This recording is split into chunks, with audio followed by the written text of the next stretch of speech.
Hello everyone. So today we're going to do another review of the books I've read. In this case, as I said previously, I'm going to do a couple of reviews, only the books that I really think that they are worth doing a review. Everything else, I'm going to not do a spoiler, like a review, but in the end, while I show all the books I read this month, I'm going to talk about those. Because sometimes they are just plain normal books with and or sequels and so on. So those I don't think that they are worth doing this kind of detailed stuff. Today we're going to talk about a beefy book. This is Morgan Stang, Topples Giants.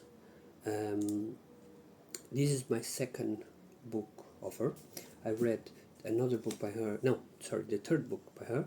The first book I read from her was a novel not set in the universe, or it is in this series, which is the series I believe it was Lamplight Mysteries, which I really enjoyed. It was one of my books of the year for that year. I believe it was on top three or maybe the favorite. I can't remember. Then I read a prequel of this novel, where I think it's a prequel of the novel, and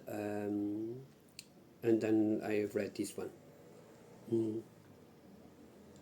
First of all, what is this book about? So, we've got this mercenary. We can call it that. She's called the she bear, the Samantha Redwine, and basically she's a mercenary. She has worked with a group called Bartros Mob, but due to something, she left, and they keep doing their stuff. She arrives at a city which is on the verge of civil war.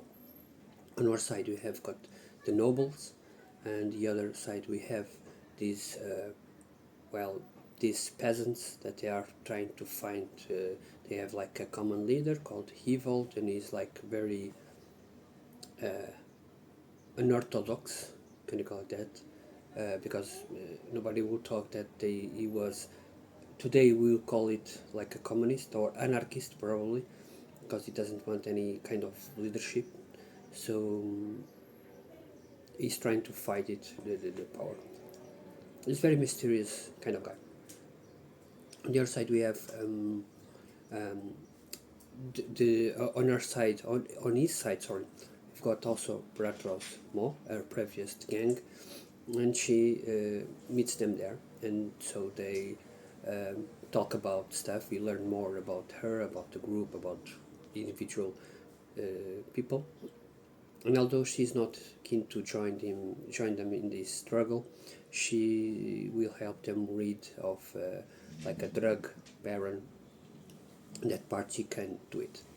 The mystery, the history of this world and the history of this is there is many mysteries within this series. So we've got who is this drug lord, who is this Blixen, who is this. The Blixen is the lady, noble lady. Who is this anarchist guy, and there is a lot of mystery. Then in one go, things turn around, and I'm not going to say much more because it will be spoiler. But basically, we have a second half of this tale. We are now outside of this town with her and other characters from Brator's Maw and other people that I can't tell you with ghost spoiler, but I believe that part was even better than the first one. So the first one is more like an history how these characters come to be and how the history of the world, a bit of history about the history of these characters and so on. So it's a more introduction, but it takes a lot time, like 300 or 400 pages about this. And then we've got this other second tale, which is they are waiting for winter to pass, and we get more about these characters, at least one of them.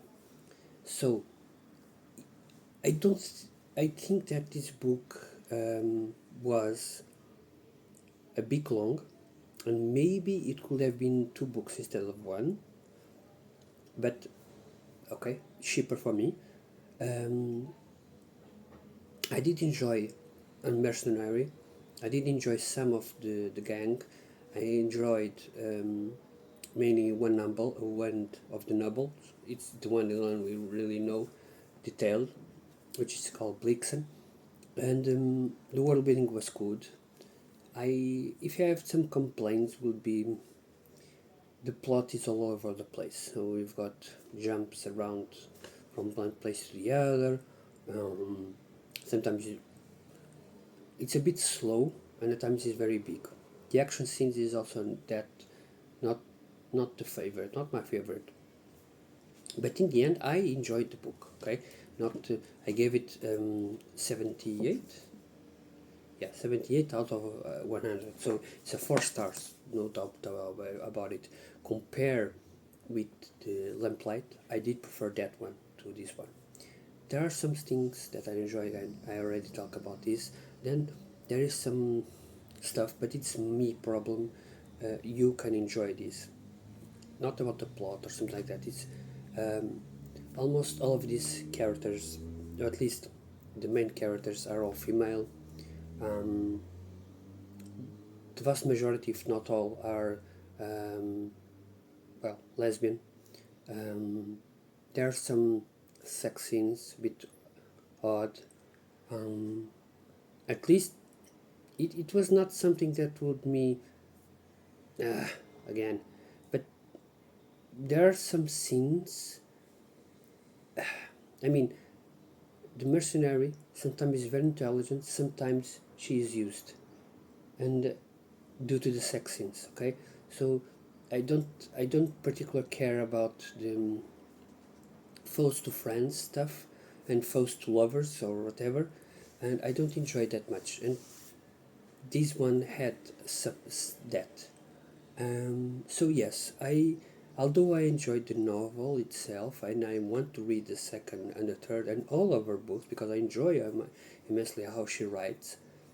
I am not. This was not my favorite book from her, and I know she can do better. But again, probably is the where I'm going to read, not where, but when. Um, I don't understand these.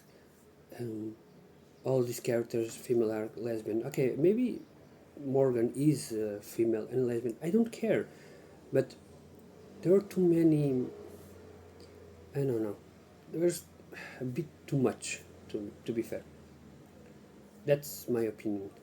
There are a couple of characters that are not lesbian, but the vast majority were, or at least they didn't care. It's one whole is a whole, how the guys say. So I would advise you to read Murder on Lamplight Express because I did think it's better written than this, but maybe because it was written after this. This was her first book, so maybe this one is well, she's crafting her art. Maybe that one was a bit better because of it. I don't know. Maybe that's it. So yeah. So this was the first book that I finished in the same day because I usually don't read one book. I usually read 2 or 3 books at the same time. 20 page this, 20 page that, and so on. Second book I did finish was James Amour, The Tides of War, the first book in the series, which is called The Last Sacrifice. There. James Amour is better known probably to his horror stuff. He does have a fantasy series as well, Seven Forges, but I believe he's mostly known, at least in the community, as horror writer. He has like a 10 book series, and I've got most of his books. I don't have the 3 in the Chris Carlin, no, the Blood Red series. This is the only books I don't have by him. And as far as I'm concerned, everything I read by him is either good or very good. And this one is no different. This is grimdark, like the previous one. This is also grimdark, but this is a different type of a grimdark. This is more in your face. it's fast paced. It's about a guy who is returning home from war or some mercenary stuff that he does. He's arrived at home and his family is dead. Not dead, sorry. The family was abducted. Abducted, and how does he know this? Because they left 4 gold coins, and this means that there are some beings, there are like gods, they deserve sacrifice, and so there is kind of beings. They call them. I don't want to butcher the name. I'm going to give him the English name, which is the Undying, and these guys go from place to place in these 5 kingdoms, which is what they call that place there, and they grab it, these people from all over, and they sacrifice to the gods. Usually, as far as I understood, if I'm not mistaken, it's 4 people each month. In retribution, they provide 4 gold coins, 1 gold coin per person. Those gold coins are very well. They you can't refuse, and nobody in the 5 kingdoms can kill or attack or prohibit or do something against those beings. Within those beings, they grab these people and they go to their fortress or citadels or something like that, and there is a tribe there which usually prepares the victims and to the sacrifice. These I think that like wraith kind of beings, they don't do the sacrifice themselves. So this guy is of course is very well pissed off because of his family, so he grabs the people that he can and goes to save his family. Unfortunately, he arrives late, and his family is already dead. So he does what probably normal people will do. He avenged them by killing the vast majority of men there, these men that work for the gods, and leaving the woman. So they kidnap this woman and take them to a town, a city nearby, where they could sell them as slaves. Slavery is best, well, that's okay here in this planet. But the gods are well pissed off, and they say, okay, give me back my people, and give me the head of this guy and the other people that killed those males, and it's a warning, either that or we'll destroy you. So in the beginning they are just escaping, and we start seeing the power that these gods have, like destroying a city with with everything, and then we go from place to place. They are trying to escape. They go to a place, to another group to see, okay, can you help me? We want to kill the gods and so on. So it's very I would say fast pace, going from place to place. My issue with this novel, but I give it 80, so a bit more than this one, is that the novels are, sorry, the chapters are very big. We have got 13 chapters in these 319 pages, and that is an issue with this. Each chapter we are going to Bran, which is our main character. At least that's how I interpret.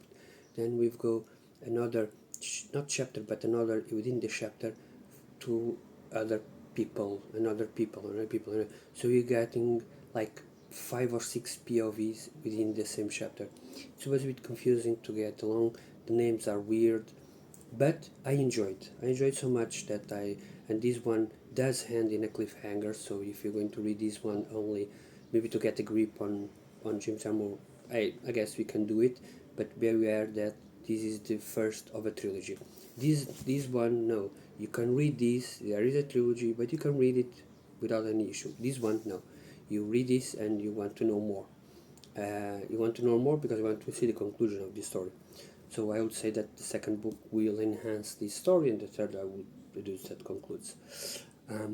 Either way, I did enjoy this book a bit more than this one, but not that much. So I gave this 80, I gave this 78 out of 100. I hope you enjoy these brief summaries. See you in a couple of days where I'm going to talk about all the books I've read. I'm just missing one book to finish this month, which is The Vampire Hunter, the second time. I mean, 150 pages or so. I did finish another one, Making History, and I'm also reading the fourth tale of this, so I'm going to finish without any doubt until the end of the month. And I'm currently rereading a book because I had time. I didn't want to start anything new, so I started rereading a novel, and I'm enjoying so much. I will tell you about it in the next video. Thank you all, and have a great day.